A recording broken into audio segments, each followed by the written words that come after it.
everyone, welcome back to Eastwick Cottage Garden. My name is Tracy and I am getting ready to plant the plants that I just did on my latest plant haul from Gasper. I have 7 plants to get in the ground, 8 plants to get in the ground. The sun is going down very fast. It is very cloudy and we are expecting some low temperatures and possibly some snow tomorrow, late tonight into tomorrow. So I want to get them in the ground so that they're nice and secure. Remember, if you can work the soil, you can get a plant in the ground, and the plant is better in the ground than it is in its nursery can because it's better insulated underneath the soil. So that's what I'm going to try to do to get this done today. I might run out of daylight, but if I do, I will come back and show you the result of all the things I planted when the sun comes back out. But here we are, we're just going to get to it. So here I'm moving away some of the mulch, and I'm going to be using my power planter auger to dig the holes. My plan was to dig all the holes and then to put the starter fertilizer in and then go back and plant them all, so I'd only have to actually kind of bend down once in one stream. You can see that the auger is dislodging a lot of the soil. I didn't actually water the plants in after I planted them because we've had so much rain and snow that the soil was actually saturated, and so were the root balls of the plants. So we're gonna have, we had rain, a lot of rain, then we had snow, then we're gonna have some more snow. So there's a lot of nitrogen nutrients going into the ground from the precipitation that we're going to be having. So as you can see, I'm pulling the auger out, and I'm going to go grab a shovel to scoop out what the auger dislodged. And you can see that the soil is very nice and fluffy, which is very helpful for the roots to be able to spread out as the plant grows and it develops. Sometimes with the shovel, the soil can be compacted by the shovel itself. It doesn't get really compacted by just scooping it out. But, it's harder sometimes for the roots to grow in the compacted soil. So that's another reason I really like the auger to do that. I grab a pot because I have some heuchera there that I was piling dirt on top of, and that was not good. So I just decided to grab a bucket there. So anyway, my plan was to dig all the holes and put in the fertilizer, then come back around and plant all the plants. I'm going to test to see if the hole is big enough for the Euphorbia, and then we're just going to continue on.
We didn't beat the darkness, so I'm going to huddle the little plants up together and we'll plant probably on Thursday. Hi everyone, welcome back. It is now Thursday.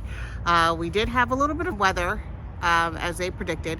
There was some rain followed by, we got about a half an inch of snow here.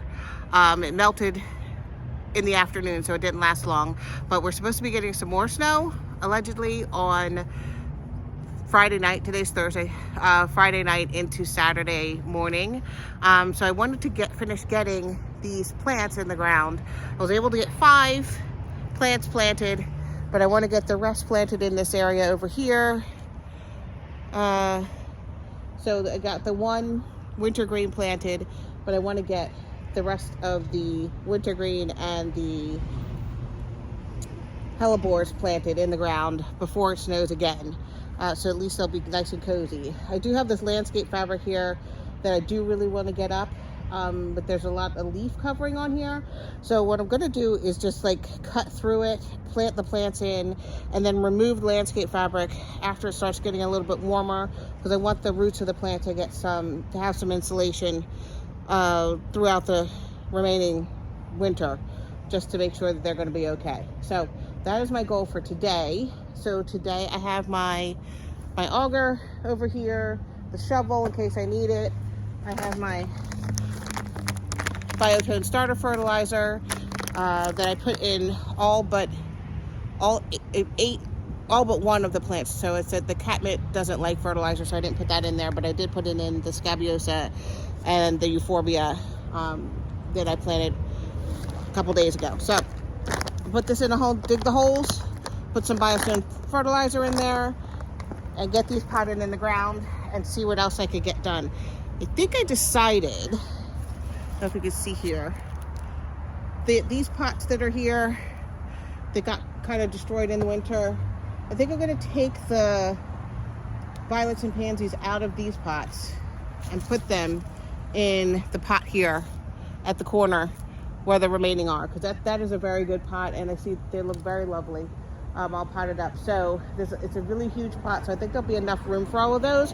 If not, I do have some other pots closer to the deck that I can use to put the remainder in if there's not enough room in the pots that are here. But I think they'll do okay. So we'll see what we get done.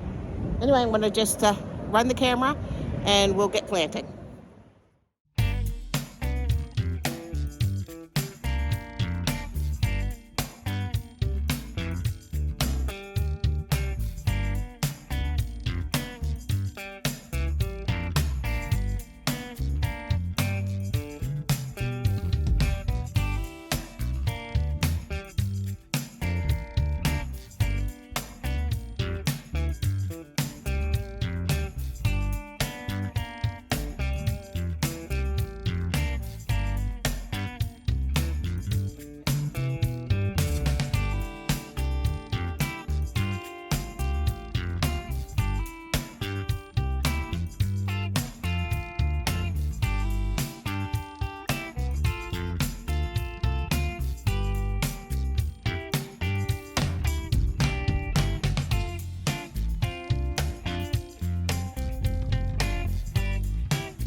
Okay, so we got all of the plants planted. So all of the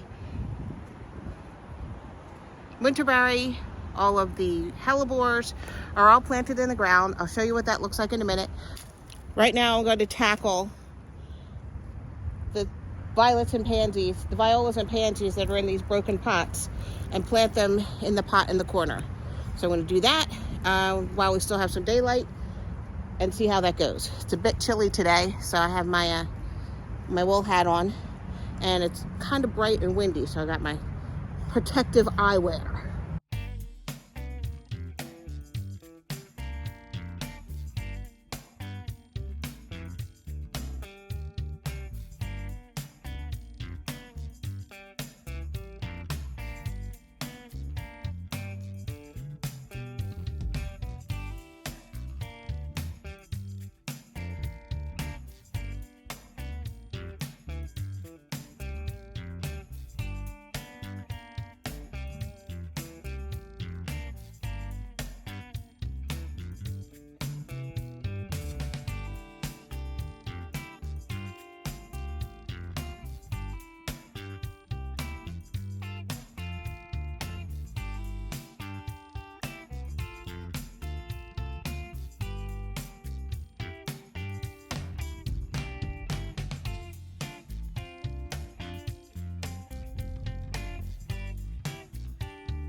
Hi everyone, it is now Friday. My camera ran out of battery yesterday, so I couldn't show you the end product of planting all the new plants. So I'm going to turn the camera around and show you what's happening today. It is very windy out here, so I hope the audio is okay. I'll try to voice it over if the audio is bad. So here is the catmint. The Walker's Low catmint that we planted. I planted this in what I call my orchard border. It's one of the newer borders that I did as of last year. I'm going to come back in with some compost and cover up the soil. When they did soil remediation in this area, they did topsoil over top of sand, so it's kind of really good for drainage for plants, but it doesn't look the best. So I'm going to come back through here with some compost and tidy this up a bit. But this is the Walker's Low catmint, and just for reference, I'm going to get a shadow, try to turn around. It's in what I call my orchard bed. So this is the orchard area back here. There's a grape arbor, which I'm planning to get a grape vine today, this season, to replace the one that died from the spotted lanternfly. If you guys don't have that in your area, you are lucky. We have them here in Pennsylvania, and they are a nuisance and a nightmare. So anyway, this is the area, the flower bed that is in, and we'll walk over to the other flower bed to show you the rest. Here's the Euphorbia Ascot rainbow, and it should do very, very well in this spot. This is an evergreen. It calls for full sun to partial shade, so definitely it's going to get full morning sun into the afternoon, and then there is a dogwood tree that will provide some afternoon shade, dappled shade, later on in the summer. But for reference, this is to the front part, like towards the street part of my fenced-in garden. So I'm going to go inside and show you where I planted the Scabiosa, and then go around to the back to show you where I planted the Hellebores and the Wintergreen. So here are the Scabiosa that I planted. So there's one here, just for reference, there's one here, then I planted one there. There's also Scabiosa that I had before that are kind of diagonally from them. So I'm hoping that that provides a good show. But I want to see, there's tons, you see there's tons and tons of blooms coming out. So I'm very excited about that. And they look like they might be a pink color. I could show you on the other one that seems more, the blooms seem more open. It looks like it might be a pink color. So the ones that are here are like a pale pink bluey color. So I think that would be really, really pretty. And then right here, this pile that you can see here is Amsonia Blue Star. So that will be, I think will be a really pretty combination in the spring and early summer. Here's the other Scabiosa, and you can see, I don't know if you can see that color. It looks like it's going to come out in a pink color, which will be really, really pretty. So these are also called pincushion flower. They are evergreen in zone 7B, and I'm just really excited to see the color that they are. And you can see over here, this is the other like bluey pink Scabiosa that I have as well. And while we're in here, I'm going to show you that I did plant up quite a few of the violas and pansies into this big green container that I have. Only had 2 that wouldn't fit. I'm sure I could shove them in, but the root balls were pretty big on them. They put on quite a few roots since I planted them, so I didn't want to shove them in and crowd them out. But we will see what this does this season. We'll have a lot of blooms on there. They look really pretty from the window. So for reference, here in front of it is my Abelia. So with the color combination of the blue-green pot and the blue and the yellow and the flowers, and then the red and yellow and green of the Abelia, I think is kind of a nice combination. And here is the strip in which I planted the Wintergreen and Hellebores that we just got from our nursery trip. So I'm really excited to see what these do. Apparently they get pink flowers, and then they turn into these red berries that you can eat, and you can also make tea out of the leaves. And the red berries stay from like April-ish, I think they said, till now. They'll stay until April, so summer till April. And here's one of the Hellebores. I was very excited. I'm excited to, when the stamens go, you can see this one right there has some seed pod is growing, so I'll soon be able to cut that one and try to float it to keep it inside for a little while. So for Hellebores, they say not to cut it when you think it should be cut. So don't cut it when it's like this or like brand new like that. Wait for the seed pod to see the seed pod forming here. Wait for that to form, and the longer that's on there, then the longer it'll stay in your flower arrangement. If you cut it like this, they'll die within a day. So that is the word on the street about Hellebore. So I'm going to try it out and see what happens. And this one you can see has a lot, this wintergreen has a lot of berries on it. So this area, and then in the front of the flower garden over here, unfortunately, I think I might have gotten a plant that had Bishop's goutweed in it, which is a terrible, terrible weed. Some people consider it a ground cover. So I think in some areas of the country where it's not invasive, it's a ground cover, but it's terrible here. And once you get it, I had to stop. It is street cleaning and trash removal day here. So it's a little noisy, but happy they're cleaning up. So this Hellebore is one of the ones I planted last year. I also got this from Gasper, and you can see that it's blooming out. I'm going to start cutting the leaves back, but I'm going to wait till after the snow comes. You can see another bloom stalk coming out here. But I'm hoping that between the wintergreen and the Hellebores that it combats the Bishop's goutweed. Sorry about the leaf blower street cleaning. Combats the Bishop's goutweed in this area. So this is the other Hellebore that I planted. And this is the last of the winterberry. that I planted. So you can see the really pretty red leaves on there, the new growth, and this has a few berries on it. This has a few berries on it. But I'm hoping that it's, you know, it has a 12 to 36 inch spread. So I'm hoping that it does well with kind of suppressing the weeds in this area. So thanks everybody again for all your likes and watches and support and comments that you've had.